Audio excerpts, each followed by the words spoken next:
ఈ లోకములో దేవుడే చూడండి తగ్గించుకున్నా. మనమైతే అయ్యగారి పలకరి లేదా, నేను వస్తే అమ్మగారి పలకరి లేదే, నాకు కుర్చీ లేదే, నాకు సరిగ్గా అన్నం పెట్టలేదే అంటే ఏమిటి? ఇక నీ తగ్గింపు ఎక్కడ చెప్పండి? నీ తగ్గింపు ఎక్కడ?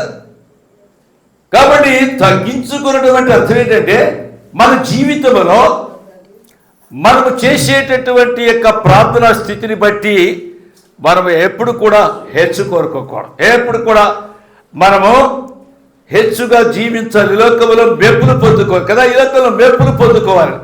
ఇప్పుడు రాజకీయ నాయకులు మనం పిలిచాం అనుకోండి, మనం ఇప్పుడు చర్చలకు ఏమండి ఒక ఎమ్మెల్యే గారు పిలిచాం అనుకోండి, ఆ ఎమ్మెల్యే గారు వచ్చినప్పుడు ఎలా వస్తారు అంటే ఏంటి అలా ఏంటి ఆయన స్థితి ఏంటి? నేను ఎమ్మెల్యేని రా, అయ్యా నమస్కారం, అయ్యా వందనండి ఎమ్మెల్యే, అయ్యా వందనాలండి అంటే మనతో వందన, అయ్యా వందనాలు అంటే మనం వంగంగి దండాలు పెట్టాలి. అప్పుడు ఆయన ఎట్లా తీసుకొని నీళ్ళు కోరటం, మళ్ళీ మనం తీసుకొని దండలు వేయటం ఏమండి. మళ్ళీ అంటే ఏమిటి? మనుషుల మెప్పు కోరుకునేటటువంటి పరిస్థితి రాజకీయ నాయకులది. గుర్తుపెట్టుకోండి, రాజకీయ నాయకుల యొక్క పరిస్థితి ఎలాంటంటే మనుషుల మెప్పు కోరుకుంటా, వారి ఆధిక్యతని కోరుకుంటా. కాదంటే నేను ఎవరనుకునేవారా ఎమ్మెల్యే గారిని జాగ్రత్త తాట తీస్తా, యేసుక్రీస్తు రే నీ ఎవరనుకున్నారా రాజకీయ సిల్వలు అన్నాడా దొంగని రాజకీయ, నేను ఎవరనుకున్నారా తాట తీస్తాను అన్నాడా? లేదు, తగ్గించుకున్నాడు. ఎప్పుడైతే దొంగ మారు మనస్సు పొంది తన పాపలను ఎదురుగా ఒప్పుకొని అయ్యా యేసూ నీ రాజ్యములోనికి వెళ్ళినప్పుడు నన్ను అప్పుడు దేవుడు ఏమన్నాడు చెప్పండి సిలువలో? నేడు నీవు నాతో కూడా పరదేశం. దేవుని స్తోత్రం, హల్లెలూయా.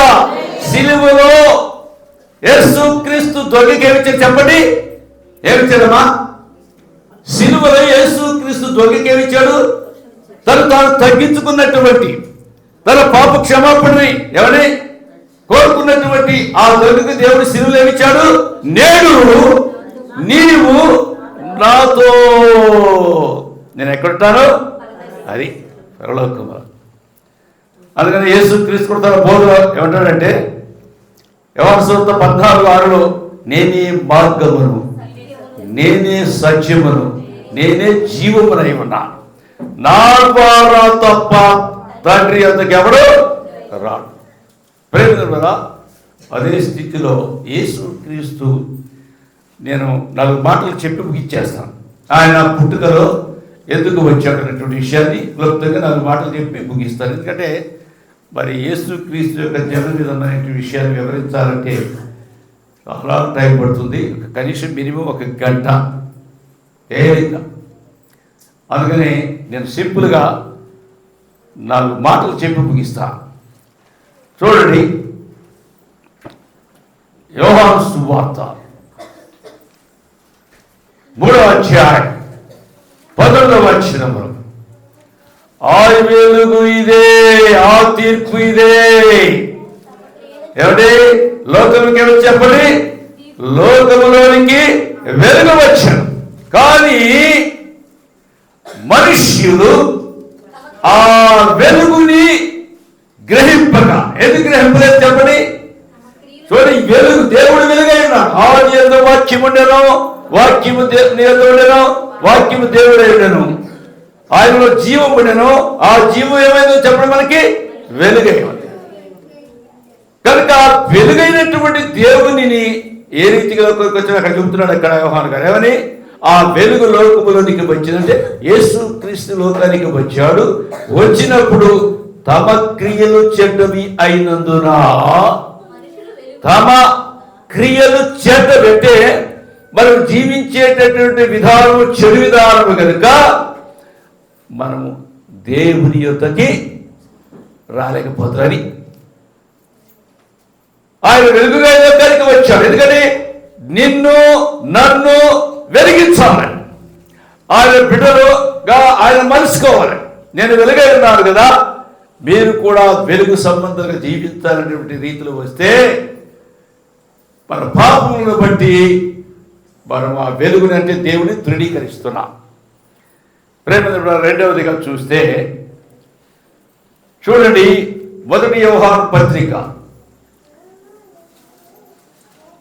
3వ అధ్యాయం 4వ వచనములో, ఆయన మన పాపములను తీసివేయట వరకు ఈ లోకములో ప్రత్యక్షమయ్యా. మన పాపములను తీసివేయట వరకు. ప్రేమలో గుర్తుపెట్టుకోండి. తర్వాత మళ్ళా ఎందుకు వచ్చాడో చూసినట్లయితే ప్రేమ లూకా సువార్త 2వ అధ్యాయం 14వ వచనంలో చాలా జాగ్రత్తగా ఆ వచన భాగం, సర్వోన్నతమైన స్థలములలో దేవునికి మహిమయో ఆయనకి ఇష్టమైనటువంటి మనుషులకు భూమి మీద సమాధానము కలుగును గాక. దేవుని స్తోత్రం, హల్లెలూయా.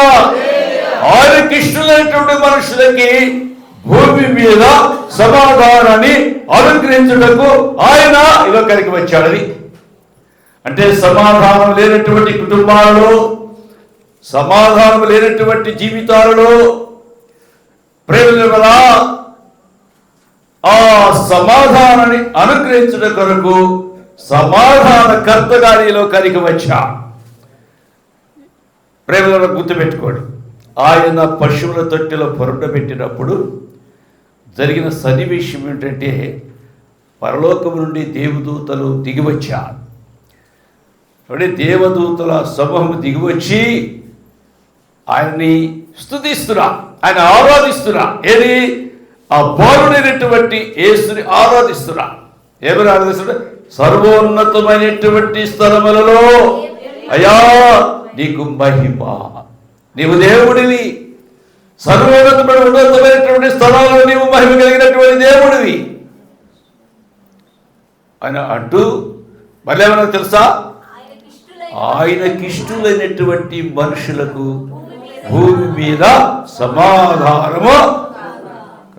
చూడండి, దేవుడి గురించి దూతలు సాక్ష్యం ఇచ్చారు.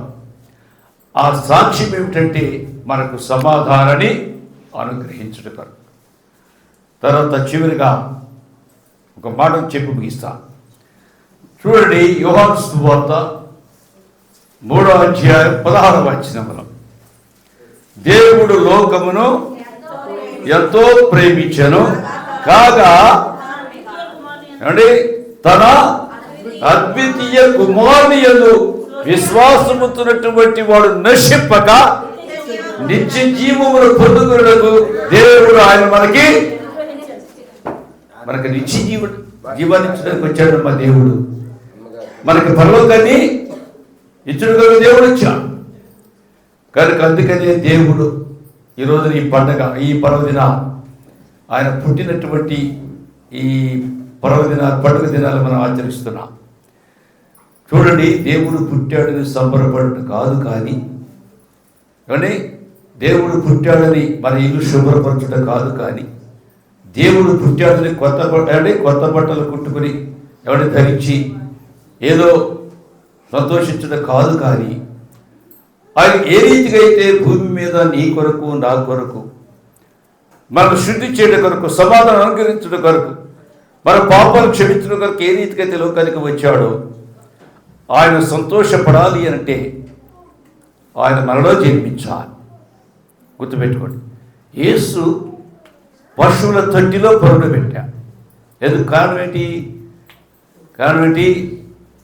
నీవు నేను మనమందరము కూడా చూడండి సంతోషాన్ని వ్యక్తపరచాలి.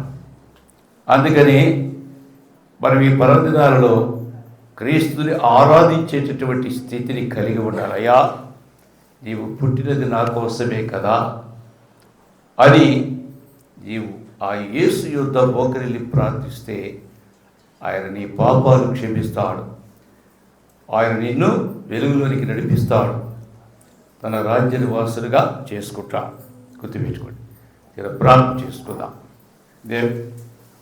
ప్రేమ కలిగిన మా తండ్రి, విత్తబడిన వాక్యం మా హృదయంలో పట్టబడి ఫలించినట్లుగా సహాయం చేయమని యేసుక్రీస్తు నామమున అడిగి వేడుకొచ్చున్నాను తండ్రి.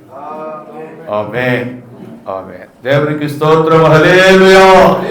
హల్లెలూయా. రైట్. ఈ